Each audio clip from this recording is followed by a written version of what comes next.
Hello viewers, আর mobile হসপিটালে স্বাগত জানাচ্ছি। আজকে তোমাদেরকে দেখাবো ভিভো Y16 মানে Y16 চার্জিং প্রবলেম সলভ। তো চলো আমরা সিস্টেমেটিক ডায়াগ্রামে চলে যাই। যাওয়ার পরে আমরা দেখে নিই যে চার্জিং লাইনটা কিভাবে সমাধান করা যায়। তো এই যে আমরা সিস্টেমেটিক ডায়াগ্রামে চলে এসেছি। তো এখানে দেখতে পাচ্ছ যে কানেক্টর চার্জিং এর যে পাতা, তো এটার যে মেইন বোর্ডের কানেক্টর এবং এখানে দেখতে পাচ্ছ ব্যাটারি কানেক্টর দুটো। তো এখানে যে চার্জিং পাতা যে লাগানো থাকে এই জায়গাটায়, তো এখানে ডানে এবং বামে যে মোটা যে পয়েন্ট দুটো আছে সেই দুটো হচ্ছে নেগেটিভ এবং পজিটিভ। সাববোর্ড থেকে পাতা হয়ে মেইন বোর্ডে আসছে কানেকশন। তো কানেকশন দুটো, একটি হচ্ছে ডান পাশেরটা নেগেটিভ আর বাম পাশেরটা পজিটিভ।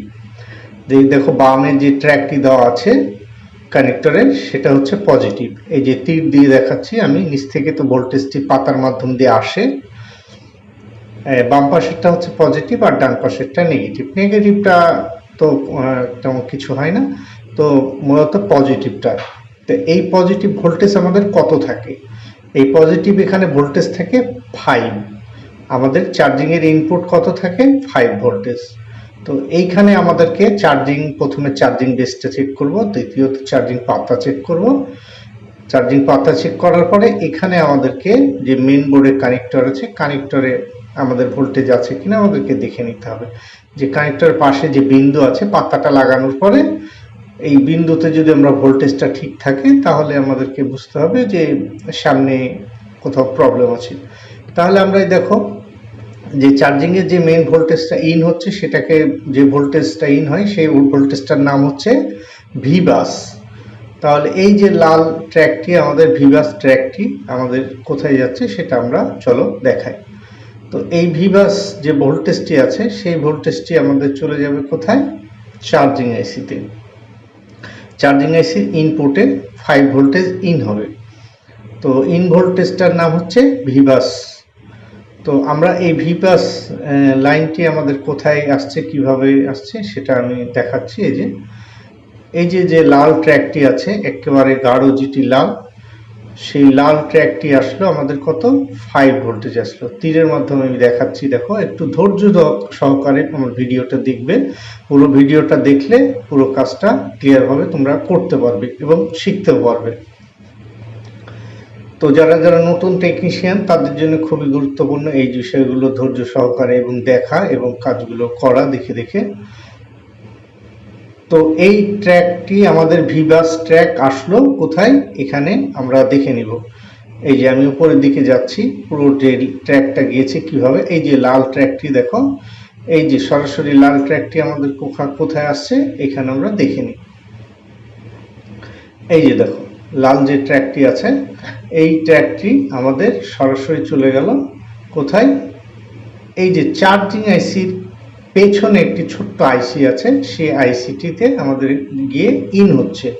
আমি তীরের মাধ্যমে আরেকটু ক্লিয়ার করে দেখাচ্ছি। এই যে দেখো যে ভিবাস ভোল্টেজটি কোথায় আসছে, এখানে একটি ছোট্ট রেজিস্টার আছে, এখানে এর পাশ দিয়ে আমাদের একটি আইসিতে এসে ঢুকলো। তো এই আইসিটার নাম আমাদের কি জানতে হবে? এই আইসিটার নাম হচ্ছে ওভিপি আইসি, মানে ওভার ভোল্টেজ প্রোটেকশন। মানে যদি কখনো চার্জারের ইনপুটে অতিরিক্ত ভোল্টেজ আছে সেক্ষেত্রে চার্জিং আইসিটা, এই ওভিপি আইসিটা কেটে যাবে। মানে ওভিপি আইসির ইনপুট এবং আউটপুট একই সেম ভোল্টেজ থাকে, ইনেও 5 থাকবে আউটেও 5 থাকবে। তো অনেক সময় দেখা যায় যে ওভার ভোল্টেজের হলে সেই আইসিটা সুইসাইড করে। হ্যাঁ, তো যাই হোক ওভিপি আইসির মধ্যে ভোল্টেজটা আসলো। আসার পরে এইখানে দেখো একটি ক্যাপাসিটরের মাথা হয়ে এইখানে সরাসরি কোথায় আমাদের চার্জিং আইসিতে ঢুকলো। তাহলে চার্জিং আইসিতে এই পর্যন্ত আমাদের ভোল্টেজটা আমাকে চেক করে নিতে হবে। আচ্ছা, এই ভোল্টেজটা চেক করার পরে দেখো যে এই ভোল্টেজটা চেক করার পর এটার আউটপুট কোনটা আসছে, তাহলে এটার একটা আউটপুট বেরোবে চার্জিং আইসি থেকে। তো দেখো খয়েরি কালারের একটা আউটপুট আছে এখানে। তো এই যে দেখো আমি এখানে ভোল্টেজটা লিখে দিলাম, কত ভোল্টেজটা আছে, 5 ভোল্টেজ। তো আর এই যে চার্জিং আইসি থেকে যে আউটপুটটা বের হচ্ছে, এই আউটপুটটা কত বের হবে, আমাদের 5 ভোল্টেজ তো ইন হচ্ছে, আর 5 আউট ভোল্টেজটা হচ্ছে 3.7 থেকে 4.2 আমাদের আউটপুট। চার্জিং আইসির আউটপুট কত থাকবে, 3.7 থেকে 4.2। তাহলে আমরা আউটপুটটা এখানে মেপে নিব যে চার্জিং আইসির আউটপুট ভোল্টেজ ঠিক আছে কিনা। তারপর চার্জিং আইসির আউটপুটে যদি ঠিকঠাক থাকে তাহলে এই ট্র্যাকটি কোথায় কিভাবে যাচ্ছে সেটা আমরা একটু ভালো করে লক্ষ্য করি। তো এই যে আউটপুটে যে খয়েরি কালার যে লেয়ারটা দেখছো, সেই লেয়ারটা এখান থেকে এসে টিআর একটা এই যে নিচের দিকে একটা দেখো ছোট্ট একটি আইসির মতো আছে, ঠিক ডায়োডের মতো জিনিসটা বাম সাইডে দেখতে পাচ্ছ যে খয়েরি লাইনটা এসে ঢুকেছে। তো এখানে আমি কিন্তু লিখে দিলাম ভোল্টেজটা 3.7/4.2, মানে আউটপুটটা এই ভোল্টেজটা আসবে। তো এই ভোল্টেজটা আমাদের আউটপুটে যদি ঠিক না থাকে তাহলে আমাদেরকে বুঝতে হবে যে আমাদের লাইট চার্জিং এসি খারাপ আছে, মানে চার্জিং এসির ইনপুট ভোল্টেজ যদি পাই এবং আউটপুট ভোল্টেজ না বের হয় তাহলে বুঝতে হবে আমাকে চার্জিং এসি খারাপ আছে। আউটপুট ভোল্টেজটা এখানে দেখো ঠিক আছে, যদি ঠিক থাকে সেক্ষেত্রে আমাদেরকে পরের যেতে হবে কোথায়, আমাদেরকে দেখো এখানে একটি দেখো ক্যাপাসিটার দেখতে পাবে, এই বাম পাশে খয়েরি এই যে ক্যাপাসিটার, দুটো জোড়া ক্যাপাসিটারের এই সাইড লাইন হয়ে এই পাশ দিয়ে এই যে ছোট্ট একটি কম্পোনেন্ট আছে, কম্পোনেন্টের পাশ দিয়ে একটি প্রান্ত হয়ে ডান সাইডে এটে বেরিয়ে যাচ্ছে। তো এই কম্পোনেন্টগুলো এখানে খুব গুরুত্বপূর্ণ ভূমিকা পালন করছে, এই কম্পোনেন্টগুলো তোমাকে চেক করে নিতে হবে। তা আর এই যে কালো যে কম্পোনেন্টটা বললাম সেই কম্পোনেন্টটা হচ্ছে টিআরআইসি। তো এই টিআর এর এক প্রান্ত হয়ে সাইড দিয়ে এটা চলে আসছে। তো এই আউটপুটটা আমাদেরকে ঠিকঠাক মেপে নিতে হবে। তারপরে এখান থেকে ডান দিয়ে হয়ে আমাদের ভিব্যাট ভোল্টেজ তৈরি হয়ে চলে গেল, মানে চার্জিং আইসির ইনপুটটা হচ্ছে ভিবাস ভোল্টেজ এবং আউটপুটটা হচ্ছে ভিব্যাট ভোল্টেজ। তো এখন আমাদের যে ভোল্টেজটা আমাদের আসলো সেই ভোল্টেজটা ওখান থেকে আউটপুট হয়ে এখানে আসছে ব্যাটারি কানেক্টরে।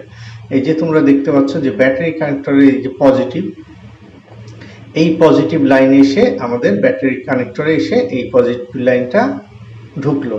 তো আমাদেরকে এই পর্যন্ত এইভাবে আমাদের ভোল্টেজগুলো আমাদেরকে ইন থেকে আউট পর্যন্ত পুরোপুরিটা চেক করতে হবে। যদি আমরা এইভাবে চেক করতে পারি তাহলে সহজেই সমাধানটা হয়ে যাবে এবং কাজটা করতে পারবো, এবং কোথায় থেকে ফল্ট হয়েছিল সেটা আমরা সহজেই ধরতে পারবো। মানে স্টেপ বাই স্টেপ যদি আমরা কাজ করে যাই তাহলে সব কিছুই সহজে আমরা কাজটা করতে পারবো। তো যাই হোক, আমার ভিডিওটি দেখার জন্য সবাইকে অসংখ্য ধন্যবাদ জানাচ্ছি। আমার চ্যানেলটি একটু লাইক করে সাবস্ক্রাইব করে দেবে। সবাইকে অসংখ্য ধন্যবাদ জানিয়ে শেষ